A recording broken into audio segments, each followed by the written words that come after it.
Ẹ kálẹ́ gbogbo ọmọ Yorùbá nílé lóko lájò lẹ́yìn òde níbikíbi tí a bá wà.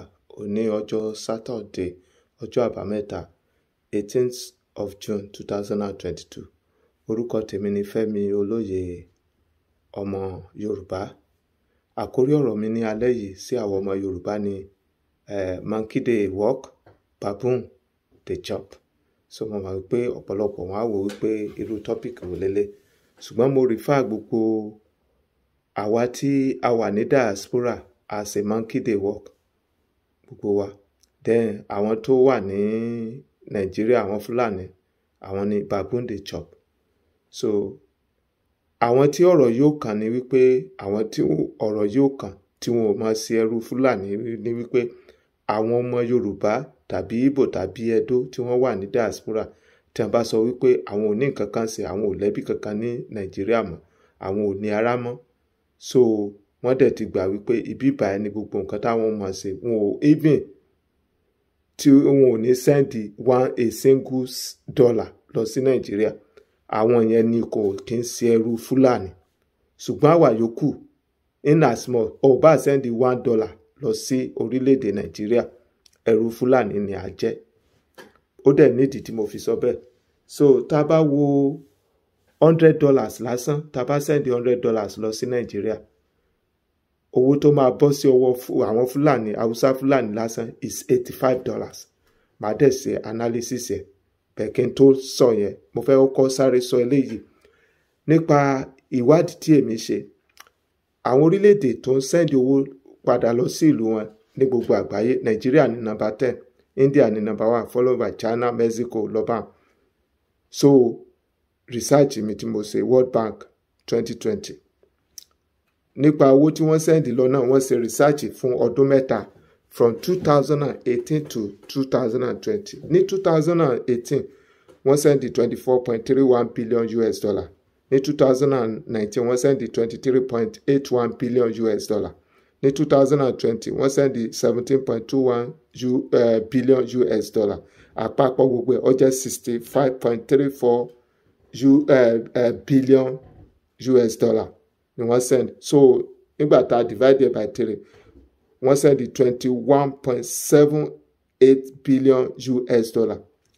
Tá a bá convert owó yẹn sí owó Nàìjíríà is 13 trillion naira ní àwọn diaspora ni wọ́n inject into Nigeria economy láàrin ọdún kan. Ní oṣooṣù, wọ́n send $1.82 billion. Wọ́n inject bí 1.2 trillion naira into the Nigeria economy every month ní àwọn diaspora. Àwọn wo là ń pè ní diaspora? Àwọn Yorùbá, Ìgbò, àwọn Ẹdó, àwọn ló pọ̀ ní diaspora. 95% wọn àwọn ló jẹ́. Hardly lẹ fi lè rí Haúsá tàbí Fúlàní ní ìlú òyìnbó. Tí wọ́n bá kàn wá, wọ́n kàn wá ṣe kọ́ọ̀sì bóyá bíi 6 months, wọ́n á dá wọn padà sílé, wọ́n á lọ máa jọ̀gá lórí àwọn èèyàn. Àwọn tí wọ́n kàwé jù wọn lọ, wọ́n á lọ máa jọ̀gá lórí wọn.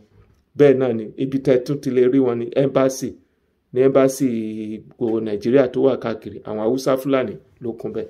So àwa là ń send owó, Yorùbá, Ìgbò, àwọn Ẹdó, àwa tá à ń send owó yìí, owó tá à ń inject into the Nigeria economy.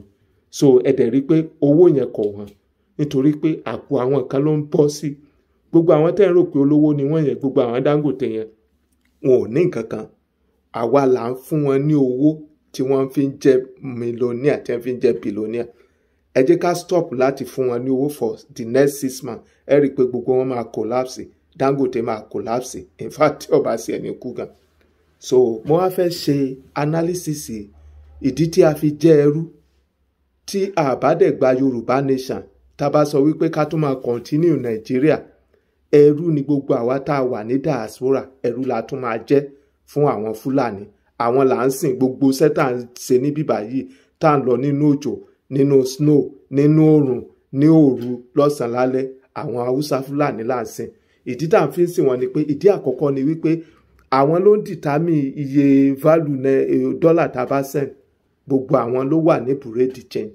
Ẹ lè rí Ìgbò bẹ́ẹ̀, ẹ lè rí ọmọ Yorùbá bẹ́ẹ̀, àwọn Fúlàní náà ni. So àwọn ló ń determine, wọ́n dẹ̀ kọ́kọ́ ń make owó, àwọn ló dẹ̀ ń determine iye tí wọ́n á fún wa. so àkọ́kọ́ nìyẹn. Then tẹ́ bá send $100 sílé, inú $100 yẹn a ní tẹ́ send $100 sílé, $40 inú ẹ̀ wọ́n fi máa ra oúnjẹ ni. Ẹ wá bi mí léèrè wípé àwọn wo ló wà ń di oúnjẹ? Àwọn Haúsá Fúlàní ni, nítorí pé wọn ò jẹ́ káwò dá oko mọ́, wọ́n fi màálù jẹ oko, wọ́n ń pa àwọn èèyàn wa lóko. Owó tó yẹ kó máa circulate láàrin àwa Yorùbá, àwọn Haúsá Fúlàní yìí ní àǹtí àti òkè ọya wá láti gba owó yẹn. $40 ó ti kọ́kọ́ lọ nìyẹn. Number 2 ni wípé $10 nínú $100 yẹn wọ́n á fi ra ṣúgà, iyọ̀, milk àti ohun mèremère míì. Àwọn wo ló ń wà ní charge? Dangote àti àwọn Caliphate ló wà ń díẹ̀. So wọ́n tún ti gba $10 lọ́nbẹ̀ yẹn nìyẹn. So ẹni tẹ́ bá send $100 sí, bóyá ó fẹ́ ṣe iṣẹ́ ilé, ó fi $20 ó tún fi ra sìmẹ́ǹtì. Àwọn wo ló wà ń díẹ̀? Dangote náà ni, torí monopoly market. That means gbogbo wẹ́ẹ̀tì wa, gbogbo ojú ògùn wa là ń transfer rẹ̀ sí wọn, ọ̀dọ̀ àwọn Haúsá Fúlàní. So number 4 ni wípé $10 nínú $100 yẹn ilẹ̀ fi máa ra bíi cooking gas, ẹ fi máa ra kerosene, petrol tẹ́ fẹ́ dà sínú jẹ́ yín, ilẹ̀ fi máa rà. So ta ló ń control ẹwẹ̀, ta ló ń control refineries? Dangote náà ni, àwọn Fúlàní náà ni. Number 5 ni wípé $5 nínú ẹ máa fi sanwó electricity, NEPA bill, iná tẹ́ẹ̀lù, wọ́n á tún mú bíìlì wá, bíìlì tẹ́ẹ̀lù ẹ̀dẹ̀ gbọ́dọ̀ san. So àwọn ìwọ náà ló ń control rẹ̀, àwọn Haúsá Fúlàní ni. Ẹ wá sọ fún mi, ṣé àti máa ṣẹ́rú wọn?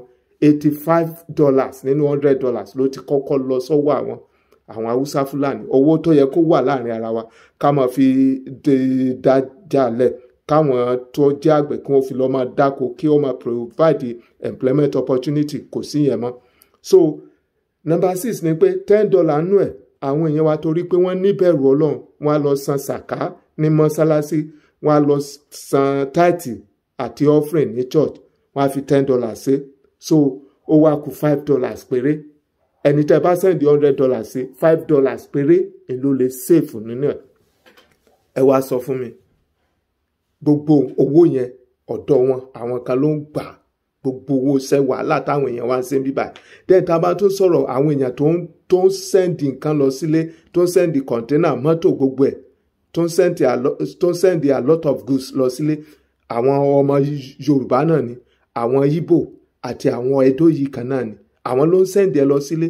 Ẹ wò nísìnyí wọ́n ti increase owó tẹ́ bá fẹ́ gbé mọ́tò lọ sí Nàìjíríà from 850,000 naira, wọ́n increase ẹ̀ sí 1.2 million naira lọ́dún. Gbogbo owó yẹn àwa náà ni, ọwọ́ wa náà wọ́n ti ń rékì gbogbo owó yẹn. Ẹ wá wò, ẹ sọ fún mi, gbogbo owó tí wọ́n dẹ̀ rí bẹ́ẹ̀, àwọn Fúlàní náà àwọn wọ́n jọ̀gá wọn bẹ́ẹ̀, wọ́n ń kó owó yẹn jẹ ni. Bóyá $100 ni wọ́n rí ní Port Authority wa ní Àpápá, wọ́n á kó $80 ẹ̀, wọ́n á ti kọ́kọ́ kó jẹ. $20 ni wọ́n á fi jíṣẹ́ tí wọ́n á fún wọn. So wọ́n á kó owó yẹn, federal government wọ́n á send ẹ̀ sí Abuja, Abuja send ẹ̀ sí gbogbo parastatal. Ọ̀nà bẹ́ẹ̀ kó dá kòtò ló wà ní ọ̀nà Àpápá yẹn, kòtò. In fact ẹ bá gbé káà lọ síbẹ̀, omi máa bo káà yín ò sì ẹ̀ lè lọ síbẹ̀. Àwọn trailer gan tí wọ́n wà ń bẹ̀ gan, gbogbo wọn accident wà ní, wọn ò tọ́nà ṣe. Owó yẹn tí wọ́n dẹ̀ rí ní port yẹn ni wọ́n fi ń ṣe ọ̀nà ilẹ̀ Haúsá, wọ́n tún ṣe ọ̀nà rail line láti north lọ sí Republic of Niger. Owó tí wọ́n rí ní port yẹn ní wọ́n tún fi lọ kọ́ refineries sí Republic of Niger, whereas Nigeria gangan wọn ò ní any refineries. Àwọn Dangote nìkan ló ní refineries in Nigeria. So ẹ rí pé inú oko ẹrú la wà. Mo wá fẹ́ ṣe analysis tó bá ṣe America ni, tí America bá release, tí US Department of Treasury tí wọ́n bá inject $100 sínú economy wọn, $100 yẹn wọ́n á pín owó yẹn káríkárí tó yẹ pé ó máa kan gbogbo àwọn èèyàn pátápátá.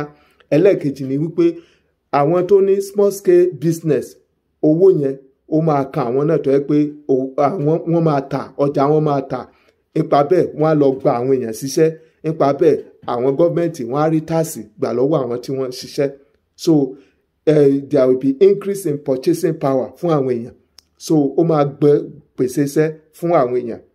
so ètò tó ṣẹlẹ̀ ní pé láàrin ọdún kan tí wọ́n bá inject $100 sí inú economy ní Amẹ́ríkà, within 12 months owó yẹn ó máa generate another $90. Owó tí a máa rí at the end of the year ó máa jẹ́ $190. Whereas in Nigeria à ń ṣe ọ̀pọ̀lọpọ̀ owó lọ sí ilé, owó yẹn ó kàn sink ni. Àwọn kàbá Fúlàní kàbá ọwọ́ wọn dítà fi ń ṣe ẹrú wọn nìyí. Kí wá ní ọ̀nà àbáyọ? Solution ni wípé ká ní orílẹ̀-èdè Nàìjíríà, ká ní orílẹ̀-èdè Yorùbá, kí Yorùbá máa lọ lọ́tọ̀, kí Haúsá máa lọ lọ́tọ̀, káwọn Ìgbò náà máa lọ lọ́tọ̀. Tá a bá dẹ̀ ní ìjọba tiwa, a lè ṣe ọ̀nà, a lè tún ọ̀nà ṣe, a lè ṣe àbójútó bí infrastructural development bó ṣe máa wà, tá a máa tún gbogbo nǹkan ṣe. Ètò tó ṣẹlẹ̀ ni wípé gbogbo owó yìí kò ní dúró sọ́wọ́ ẹnìkan, owó yìí á circulate káàkiri tí gbogbo iṣẹ́ tí a fi wà káàkiri. So ẹ̀yin ọmọ Yorùbá ẹ jẹ́ ká ronú, tá a bá fẹ́ ṣẹrú Haúsá mọ́, tá a bá fẹ́ ṣẹrú àwọn Fúlàní yìí mọ́. Yorùbá nation not 2023. 2023 oko parun ni. Yorùbá nation now and no going back. Ẹ bá mi share ètò yìí kó dé ọ̀dọ̀ àwọn èèyàn. Ẹ ṣé, God bless you. Bye.